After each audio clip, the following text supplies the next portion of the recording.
स्वागत है आपका हमारा राजस्थान बुलेटिन में और मैं हूं आपके साथ अदिति। चलिए खबरों पर जाने से पहले नजर डाल लेते हैं हेडलाइंस पर। राजस्थान में कांग्रेस ने की किसान महापंचायत, दूर होती दिखी गहलोत पायलट में कड़वाहट।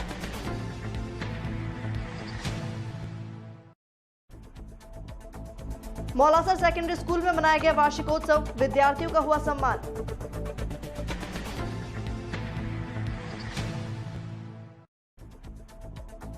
संत गुरु रविदास जी की मनाई गई जयंती, बीएसपी ने हर्षोल्लास के साथ मनाई जयंती।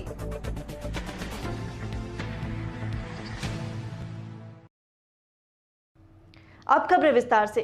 बीकानेर के श्री डूंगरगढ़ में शनिवार को कांग्रेस ने किसान महापंचायत की। इसमें मुख्यमंत्री अशोक गहलोत, पूर्व डिप्टी सीएम सचिन पायलट, कांग्रेस के प्रदेश प्रभारी अजय माकन शामिल हुए। महापंचायत के बहाने गहलोत और सचिन पायलट के बीच की दूरी भी कम होते दिखी। दोनों ने न सिर्फ हेलीकॉप्टर बल्कि मंच भी साझा किया। डूंगरगढ़ की सभा के लिए सीएम अशोक गहलोत, सचिन पायलट, कांग्रेस प्रदेश अध्यक्ष गोविंद सिंह डोटासरा, प्रभारी अजय माकन एक ही हेलीकॉप्टर से जयपुर से रवाना हुए। लोकसभा चुनाव के बाद अब जाकर दोनों नेता एक हेलीकॉप्टर में नजर आए। जुलाई में सचिन पायलट की बगावत के बाद दोनों के रिश्ते खराब हो गए थे। खबर नागौर के मौलासर से, जहां राजकीय सीनियर सेकेंडरी स्कूल बांसा में शनिवार को वार्षिकोत्सव मनाया गया। प्रतिभावान विद्यार्थियों का साफा पहनाकर स्वागत किया गया, साथ ही प्रशस्ति पत्र देकर सम्मानित किया गया। प्रधानाचार्य राजेश खान की अध्यक्षता में वार्षिकोत्सव मनाया गया। मुख्य अतिथि विष्णुपुरी ने कहा कि लक्ष्य तय करके ही विद्यार्थियों को अपनी पढ़ाई तय करनी चाहिए। इसका लक्ष्य निर्धारित नहीं होता, उसे मंजिल नहीं मिलती। इसलिए लक्ष्य के साथ कठिन परिश्रम कर पढ़ाई की जाए तो सफलता स्वतः ही मिल जाती है। प्रधानाचार्य राजेश खान ने कहा कि शिक्षा एक इंसान के जीवन में अहमियत रखती है। शिक्षा से ही मनुष्य के जीवन का सर्वांगीण विकास होता है। इसलिए जीवन में अगर कुछ बनना है तो उसके लिए शिक्षा जरूरी है। इस अवसर पर विद्यालय के छात्र छात्राओं द्वारा कक्षा 10वीं और 12वीं के प्रतिभावान विद्यार्थियों का साफा पहनाकर स्वागत कर प्रशस्ति पत्र से सम्मानित किया गया। गोविंदान ने बताया कि विद्यार्थियों को स्कूल में किताबी ज्ञान के साथ ही संस्कार और देशभक्ति का पाठ भी पढ़ाया जाना चाहिए। इससे उनमें बचपन से ही देशभक्ति की भावना जागृत होगी और बालकों से मन लगाकर पढ़ने और सफलता प्राप्त करने पर जोर दिया।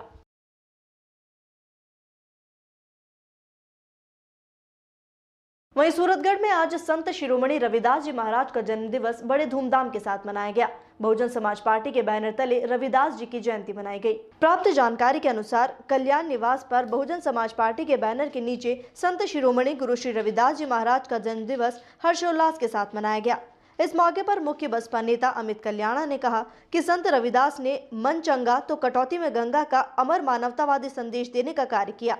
साथ ही पार्टी के नेताओं ने इस मौके पर आने वाले पंचायत समिति चुनाव पर चर्चा की और कहा कि हर कार्यकर्ता अपने अपने क्षेत्र में जनता के बीच जाकर पार्टी का प्रचार करे, आने वाले चुनाव में अच्छा परिणाम लाकर पंचायत समिति प्रधान बनने का कार्य करे।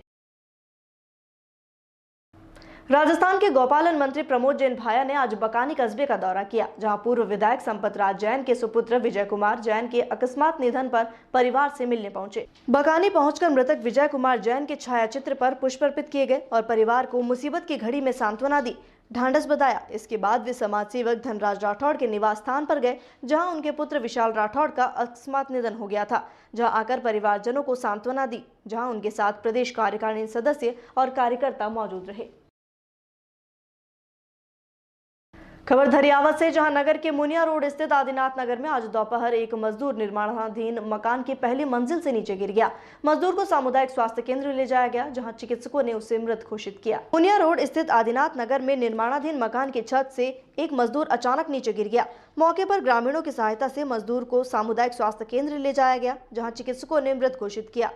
जानकारी के अनुसार आदिनाथ नगर में दिनेश चौधरी के मकान का निर्माण कार्य चल रहा था।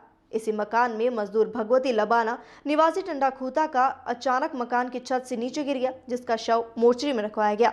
मजदूर भगवती लबाना के 2 लड़के और 1 लड़की है। घटना की सूचना पर लबाना समाज और आसपास के ग्रामीण एकत्रित हुए, तो वहीं धरियावत थाना एसआई राजवीर सिंह भी मौके पर पहुंचे और मामले की जांच में जुटे। खबर सिरोही से, जहां जावाल कस्बे के श्री बायोसा माता जी मंदिर में शुक्रवार की रात बायोसा माता की नाम रही विशाल भजन संध्या के आयोजन में आसपास के गांव से सैकड़ों श्रद्धालु भजन संध्या में पहुंचे। श्री बायोसा मित्र मंडल सेवा संस्था जावाल और ग्रामवासियों द्वारा तत्वाधान में एक शाम बायोसा माता जी के नाम विशाल भजन संध्या का आयोजन किया गया। इस दौरान समारोह में पूर्व सरपंच रामवीर सिंह देवड़ा, सरपंच विक्रम राणा, जावाल के रामगिरी जी महाराज समेत कई अतिथियों का आतिथ्य रहा। आयोजकों ने अतिथियों का माल्यार्पण और साफा पहनाकर स्वागत किया, जिसमें जाने माने गायक कलाकार रामेश्वर माली, मदन सुतार और पार्टी ने गणपति वंदना से शुरुआत कर एक से बढ़कर एक भजनों की प्रस्तुति दी। श्रोताओं ने देर रात तक भजनों का लुत्फ उठाया। एक शाम माता के नाम भजन संध्या को लेकर मंदिर को रंग बिरंगी रोशनियों से सजाया गया था। एक शाम बायोसा के नाम आयोजित विशाल भजन में कस्बे से आसपास के गांव से सैकड़ों श्रद्धालुओं की भीड़ उमड़ी। इससे पूर्व मंदिर में महाआरती की गई, जिसमें कई धार्मिक अनुष्ठान भी हुए। श्रद्धालुओं को बूंदी की प्रसादी वितरण की गई। रामदेवरा क्षेत्र के अजासर ग्राम पंचायत के राजस्व गांव दीदू में उच्च शिक्षा के लिए विद्यालय नहीं होने से दीदू के छात्र छात्राओं को शिक्षा से वंचित होना पड़ रहा है। दीदू गांव में कक्षा 8 तक विद्यालय की सुविधा है, जिसमें 300 से ज्यादा बच्चों का नामांकन है।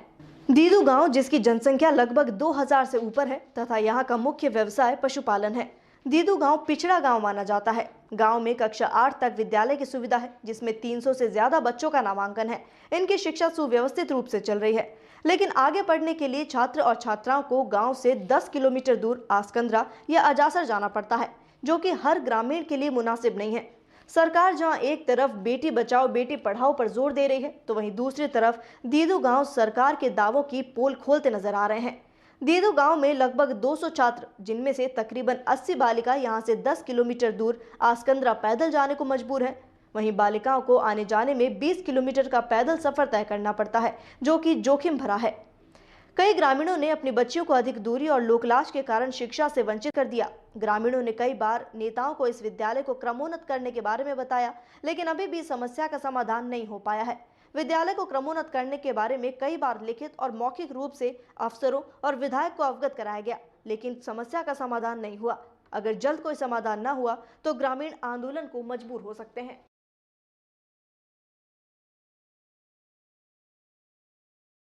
और इसी के साथ फिलहाल हमारा राजस्थान बुलेटिन में इतना ही। देश और दुनिया की तमाम खबरों के लिए बने रहिए डीपीके न्यूज के साथ। नमस्कार।